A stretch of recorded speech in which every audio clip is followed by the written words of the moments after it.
Assalamualaikum warahmatullahi wabarakatuh.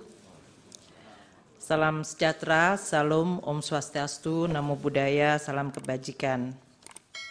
Yang mulia Ketua Bapak Suhartoyo, Yang mulia Saldi Isra, Yang mulia Bapak Arif Hidayat, Yang mulia Ibu Eni Nurbaningsih, Yang mulia Bapak Daniel Yusmikpo, Yang mulia Bapak Arsul Sani, Yang mulia Bapak Guntur Hamzah, dan Yang mulia Bapak Ridwan Mansur, Majelis Hakim Mahkamah Konstitusi yang kami hormati.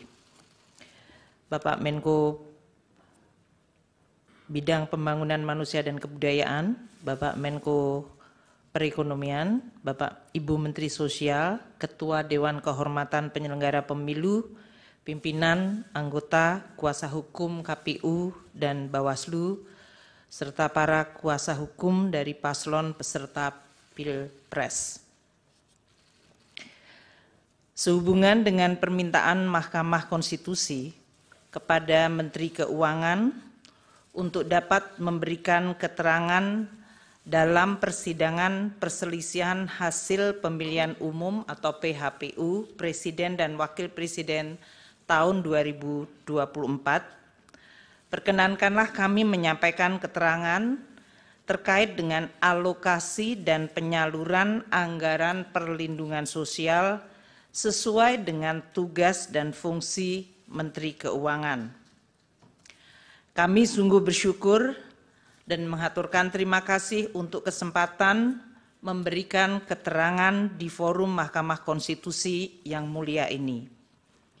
Anggaran pendapatan dan belanja negara atau APBN adalah instrumen penting dan strategis serta penentu untuk mencapai cita-cita bernegara, dan oleh karenanya harus dikelola dan dijalankan dengan penuh tanggung jawab dengan tata kelola yang baik, transparan, dan akuntabel. Forum di Mahkamah Konstitusi yang mulia ini kami percayai menjadi salah satu cara merawat nalar publik dengan menjelaskan dan mendiskusikan bagaimana APBN menjadi sarana gotong royong anak bangsa, di mana yang mampu berkontribusi lebih besar dan yang tidak mampu perlu dibantu. Melalui belanja publik termasuk subsidi, bansos, dan jaminan sosial, negara hadir menjalankan mandat merawat kehidupan bersama yang diharapkan menuju kesejahteraan yang berkeadilan.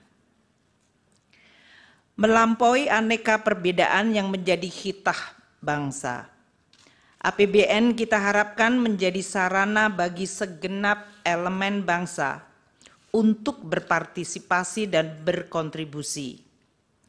Kiranya melalui proses politik yang selama ini dijaga secara terbuka, transparan, dan akuntabel, APBN harus terus kita jaga sebagai fondasi dan sekaligus modal politik bangsa Indonesia mencapai tujuan bernegara. Telah banyak contoh negara-negara yang mengalami krisis ekonomi, sosial, dan bahkan politik akibat pengelolaan APBN yang buruk. Alhamdulillah, Indonesia mampu menjaga instrumen APBN tetap secara kredibel dan sehat. Ini prestasi yang harus terus dijaga. Berdiskursus di forum yang mulia ini patut disyukuri. Forum yang mendorong diskusi sehat dan refleksi tentang awal mula Indonesia dibentuk, mengundang khususnya para generasi muda, agar terpanggil dan turut menghayati kehidupan publik yang baik, melalui perbaikan tiada henti dan tidak kenal lelah. Seperti pepatah kuno mengatakan, Vis Unita Fortior. Dengan kekuatan yang bersatu, kita akan semakin kuat. Yang Mulia Ketua dan Majelis Hakim Mahkamah Konstitusi, Pancasila dan Undang-Undang Dasar 1945 telah mengamanatkan negara untuk melindungi segenap bangsa Indonesia dan seluruh tumpah darah Indonesia, dan untuk memajukan kesejahteraan umum, mencerdaskan kehidupan bangsa, serta ikut melaksanakan ketertiban dunia yang berdasarkan kemerdekaan, perdamaian abadi, dan keadilan sosial. Kehadiran negara untuk mewujudkan kehidupan yang layak dan bermartabat, serta untuk memenuhi hak atas kebutuhan dasar warga negara demi tercapainya kesejahteraan sosial, salah satunya melalui instrumen anggaran pendapatan dan belanja negara atau APBN. APBN adalah instrumen untuk mencapai dan mewujudkan cita-cita hidup bernegara, yaitu masyarakat adil dan makmur. Presiden yang mengelola keuangan negara sebagai bagian dari kekuasaan pemerintahan berdasarkan pasal 4 ayat 1 Undang-Undang Dasar 1945 dan pasal 6 ayat 1 Undang-Undang Keuangan Negara.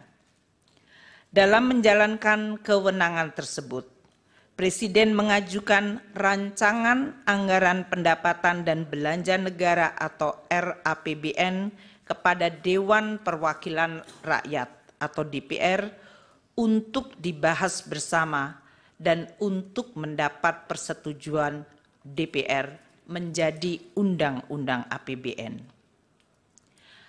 APBN merupakan wujud pengelolaan keuangan negara yang ditetapkan setiap tahun dengan undang-undang dan dilaksanakan secara terbuka dan bertanggung jawab untuk sebesar-besarnya kemakmuran rakyat.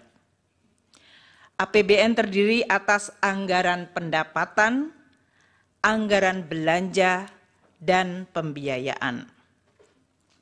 Adapun rincian atas APBN ditetapkan melalui peraturan Presiden yang digunakan sebagai pedoman di dalam pelaksanaan APBN.